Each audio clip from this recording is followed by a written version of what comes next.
Esta viagem começa na Cordilheira de Drakensberg e atravessa campos de batalha sangrentos antes de ir para o Parque Nacional Kruger e Polokwane, através de Blythe Canyon.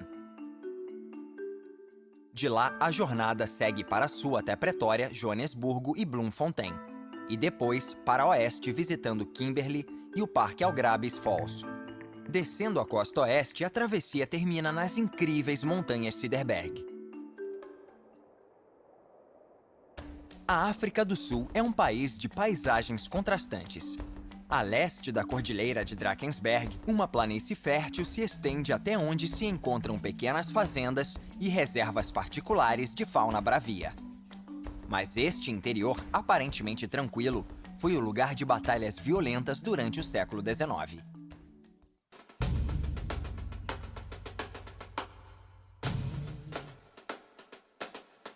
A Segunda Guerra dos Boeres começou em 1899 e foi travada entre britânicos e os boeres sul-africanos para ver quem tinha autoridade sobre as já proclamadas repúblicas. As perdas dos dois lados foram altas. A Batalha de Spionkop foi um conflito disputado e seu nome vem da colina onde o combate foi travado. Foi um enorme desastre para os britânicos. Visitantes hoje podem andar no meio dos comoventes memoriais e túmulos de soldados de ambos os lados. Os boeres dominavam a colina e os britânicos, achando que havia poucos de seus adversários, atacaram à noite. Após tomarem um posto de vigilância, eles acharam que tinham conquistado a parte principal da colina. Mas com o amanhecer, o exército boer se revelou. Os britânicos estavam em números menores e sofreram muitas perdas, até os reforços chegarem e permitirem que o exército se retirasse da colina. Mas 20 anos antes, os britânicos garantiram uma vitória que parecia impossível. O conflito se passou em Rorke's Drift, em 1879, e 139 soldados do Reino Unido combateram 4.000 guerreiros zulus durante 12 horas. 11 soldados foram condecorados com Cruzes Vitória, o maior número em uma batalha. O hospital onde muito do conflito foi travado ainda existe, junto com os depósitos, um memorial e um museu. Por perto, encontra-se uma réplica de um Kraal Zulu no estilo da época do conflito em Rorke's Drift.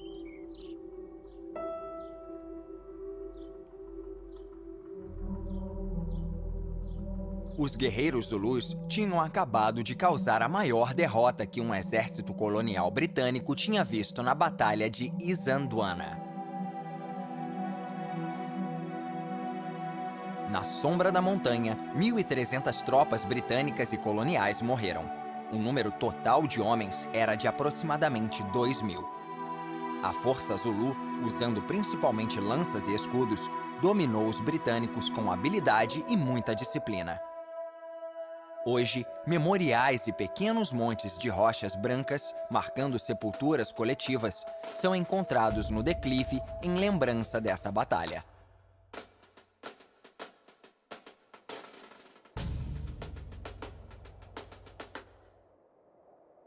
"30 quilômetros ao norte e 41 anos antes, a situação foi inversa na Batalha de Blood River. Em 1838, os Voortrekkers holandeses derrotaram os Zulus. A água do rio literalmente ficou vermelha.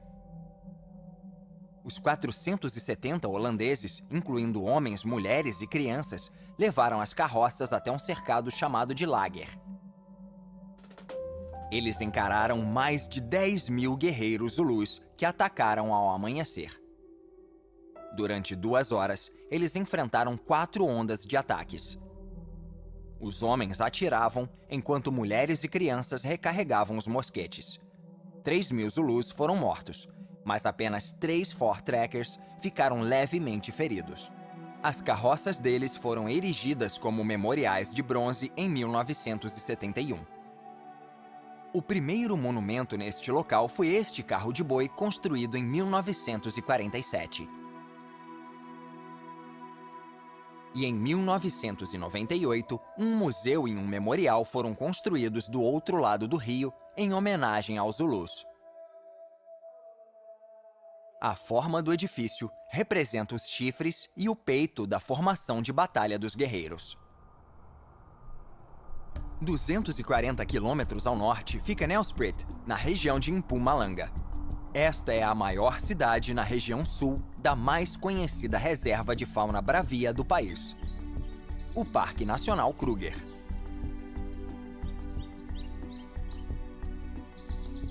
As restrições para sobrevoar o parque são rígidas, e as aeronaves precisam estar a no mínimo 600 metros de altura para perturbar o mínimo possível os animais.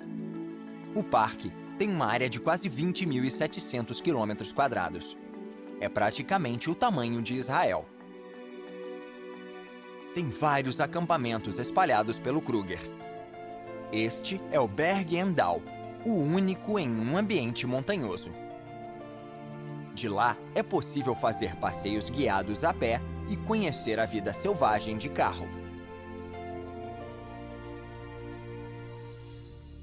Até de 600 metros de altura, é possível acompanhar a rotina de uma pequena manada de elefantes.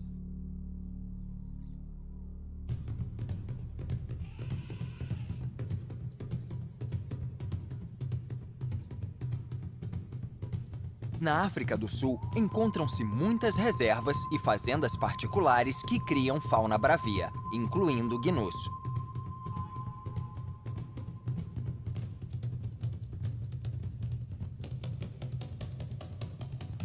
A carne de gnu é muito consumida, assim como a de búfalo asiático.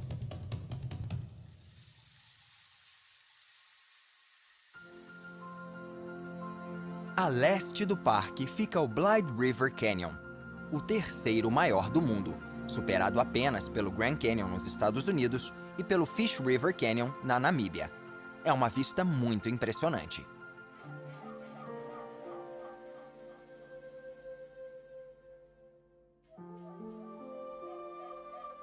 O cânion mede 25 quilômetros e tem uma profundidade média de 760 metros. Uma das melhores vistas é das 3 rondavels que ficam acima do lugar. Rondavel é o nome da casa redonda do povo local. O ponto mais ao norte desta jornada é Polokwane, a apenas 160 quilômetros da fronteira com o Zimbábue.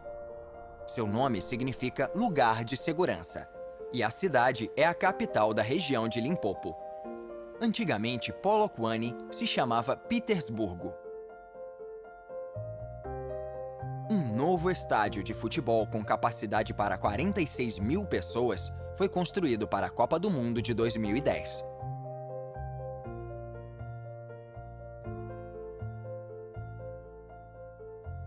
Seguindo a oeste, na região norte do país, a paisagem começa a ficar seca e quase desértica.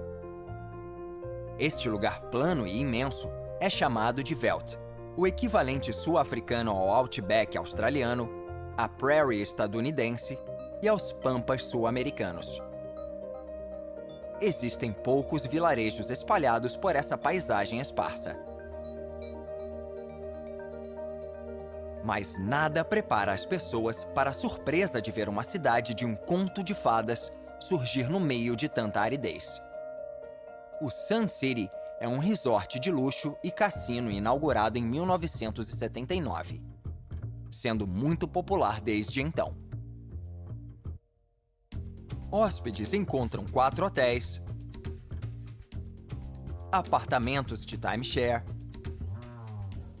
2 pistas de golfe com 18 buracos, piscinas exóticas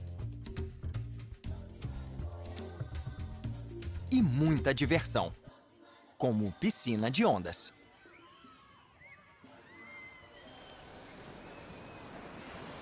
Quem gosta de elefantes tem o prazer de vê-los por perto e pode até andar neles. Nos arredores de Pretória fica a represa Hartsby Sport, com suas novas propriedades e campos de golfe. O lago Florescente sofre com poluição de fosfato que favorece o surgimento de uma alga verde claro. Pretória, a capital executiva da África do Sul, é uma cidade elegante. A praça central, Church Square, está repleta de belos prédios do século XIX. A cidade tem muitos museus e galerias, assim como parques e jardins. Em um dos lados do Burgers Park fica a Melrose House, construída nos anos 1880 para um industrial. Durante a Guerra dos Boeres, ela se tornou a residência do comandante britânico, o Lord Kitchener. A leste da cidade ficam os Union Buildings, a sede do governo sul-africano. A construção começou em grande estilo em 1910 para comemorar a nova União Sul-Africana depois do fim da Guerra dos Boeres. Nesta escadaria, Nelson Mandela foi declarado presidente em 1994, assim como seus antecessores.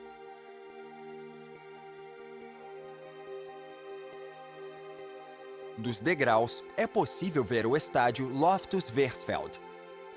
Existe uma arena esportiva neste local desde 1906. E foram feitas melhorias no estádio para que ele fosse usado na Copa do Mundo.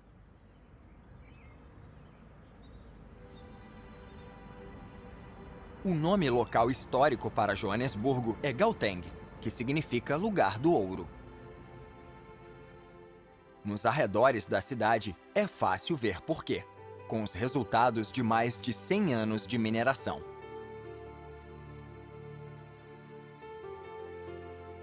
Joanesburgo, 50 quilômetros a sul de Pretória, é o centro financeiro do país. A silhueta da cidade revela prédios modernos e arrojados cada vez maiores. O Carlton Center já foi o edifício mais alto do continente africano, medindo 222 metros. Do topo, é possível ver os dois estádios da cidade que receberam a Copa do Mundo. O primeiro é o Ellis Park, onde em 1995 a seleção sul-africana venceu a Copa do Mundo de Rugby, em uma empolgante partida contra a Nova Zelândia que chegou à prorrogação. No sul da cidade fica o Soccer City, construído em 1989 e usado na final da Copa do Mundo de 2010. O estádio fica próximo a Soweto, o maior município da África do Sul. A história da cidade data da era da mineração de ouro do fim do século XIX, quando africanos atrás de trabalho foram atraídos às minas e eram acomodados em áreas separadas na cidade. Essa segregação não só continuou, como foi reforçada durante o regime do Apartheid. Soweto é uma abreviação de Southwestern Townships, pegando as duas primeiras letras de cada palavra, e inclui toda a região da periferia. Estima-se que 65% da população de Joanesburgo mora aqui. Um dos pontos turísticos locais são duas torres de refrigeração de uma antiga usina, uma das quais foi decorada com o maior mural do país. Soweto chamou a atenção do mundo em 1976, quando houve protestos em massa contra as restrições do apartheid em relação à educação. 23 pessoas morreram quando a polícia abriu fogo e o horror comoveu o mundo, levando a sanções econômicas contra a África do Sul.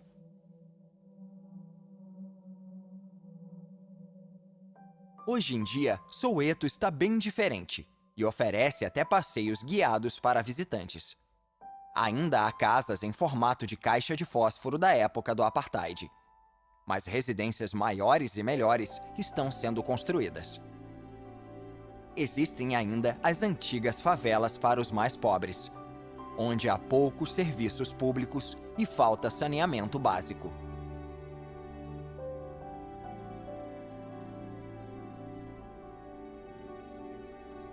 A capital judicial do país é Bloemfontein, 480 quilômetros ao sul. A travessia é através de uma região plana e aberta, onde tempestades elétricas podem se formar rapidamente.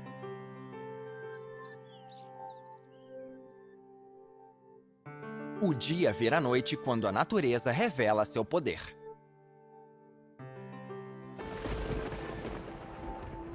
Aeronaves pequenas não devem se aproximar da região. Bloemfontein já foi a capital da nova república que os africâneres declararam no conflito contra o Reino Unido. A cidade está repleta de construções bonitas do século XIX e, como a capital judicial do país, muitas delas estão relacionadas com a lei.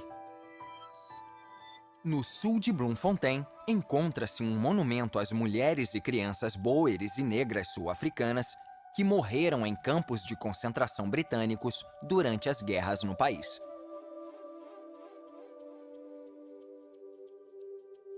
Cento e 30 quilômetros a oeste, atravessando um véu aberto, fica uma cidade muito associada a diamantes: Kimberley.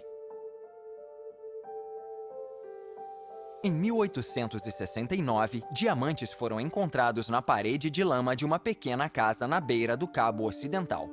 A descoberta foi responsável por uma corrida pelos diamantes e o nascimento de Kimberley.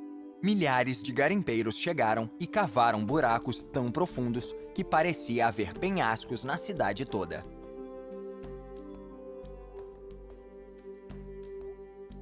O mais famoso se chama simplesmente Big Hole, ou Buraco Grande. Os primeiros 240 metros foram cavados à mão, e hoje a profundidade chega a 760 metros. Em 1914, já haviam sido escavadas 23 milhões de toneladas de rochas, que resultaram em mais de 14 milhões de quilates em diamantes.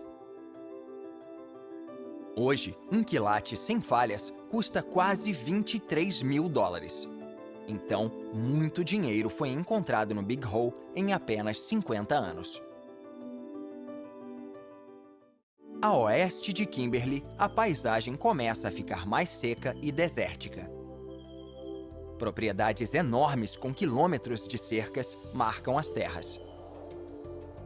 Estradas de terra longas são os únicos meios de chegar perto das cercas e dos animais.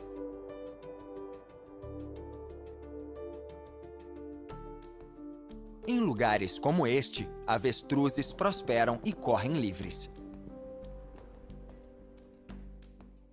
Assim como estas magníficas palancas negras. Seguindo a oeste, encontra-se um solo avermelhado, rico em minério de ferro.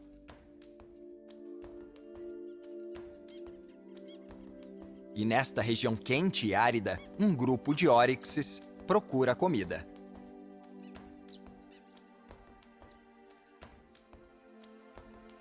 De repente, no meio desta paisagem seca e desabitada, surgem extensas faixas de grama em ambos os lados de um enorme rio.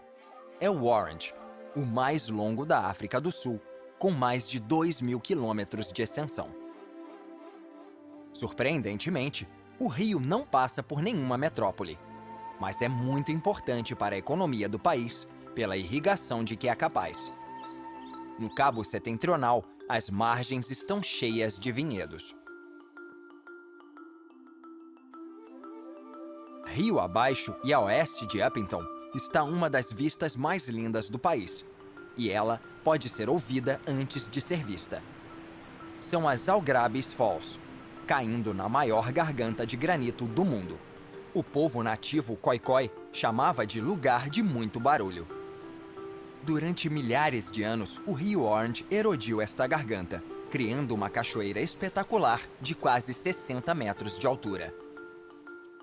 Durante enchentes, o volume de água que cai por segundo fica 4 vezes maior que o das cataratas do Niágara. A paisagem de granito parece vir de outro planeta, com grandes dobras geológicas criadas milhões de anos atrás.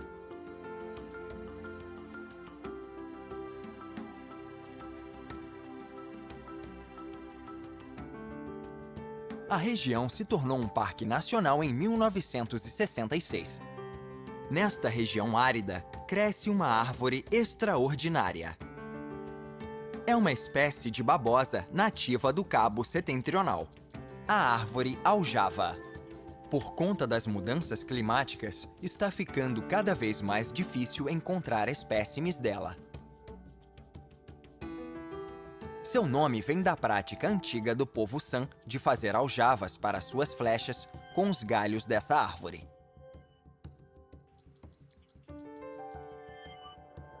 A região pode parecer deserta, mas um aspecto importante da vida moderna foi construído: uma rodovia nacional. A estrada N14 percorre milhares de quilômetros no cabo setentrional. E por ser retilínea, parece uma enorme régua disposta sobre a terra. A rodovia vai na direção da costa atlântica. No interior, encontra-se uma formação extraordinária, cuja origem ninguém sabe explicar. Estes montes redondos e com o topo liso são chamados de Círculo das Fadas. E existem literalmente milhares deles até a Namíbia. Aparentemente, nenhum tipo de planta é capaz de crescer neles. E o mistério persiste há anos. A explicação mais plausível é que um tipo de cupim é responsável, mas isso não foi provado. A costa oeste é um lugar selvagem, ermo e tempestuoso. Ela é banhada pelo Oceano Atlântico, que é muito mais frio que o Oceano Índico da costa leste. A indústria costeira principal é a mineração de diamantes. Enormes minas funcionam e toneladas de areia são peneiradas atrás de pedras preciosas sob muita segurança. Escavações antigas marcaram a terra, mas regras novas significam que empresas de mineração precisam deixar a paisagem da mesma forma como a encontraram. Diamantes são encontrados até no mar, já que o cascalho é sugado dos barrancos usando um aspirador de pó muito grande em um barco especial. A sul, casas e pequenas cidades começaram a aparecer. Lambert's Bay é um destino popular para quem gosta de frutos do mar, porque restaurantes costeiros a céu aberto oferecem alimentos frescos todo dia. Seguindo para o interior, encontra-se Clan William, o único lugar onde uma variedade específica de chá pode ser plantada. É a terra do rooibos, mais conhecido por ser o ingrediente principal do chá vermelho. O povo San usa esse arbusto há séculos como um remédio natural. A planta é estreita com formato de agulha e é colhida à mão. Depois ela é cortada e seca em grandes pedaços de concreto antes de ser empacotada. O chá é naturalmente sem cafeína e muito baixo em tanino. O rooibos cresce na base das montanhas Cederberg, cordilheira famosa por suas formações rochosas.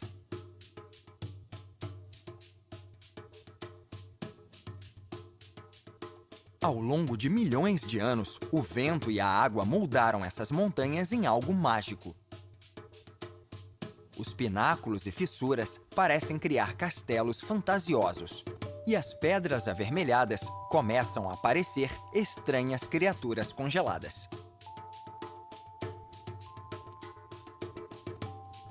A Cruz de Malta está sozinha porque rochas maleáveis sofreram erosão e ficaram com este formato.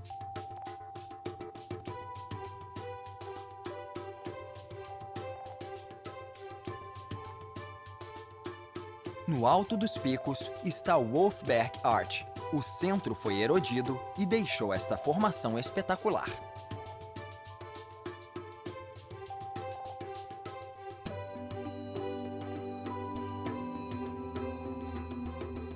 No topo encontra-se Tafelberg, que traduzindo seria Montanha da Mesa. Ela fica a apenas 160 quilômetros da irmã homônima e é o lugar perfeito para encerrar esta jornada.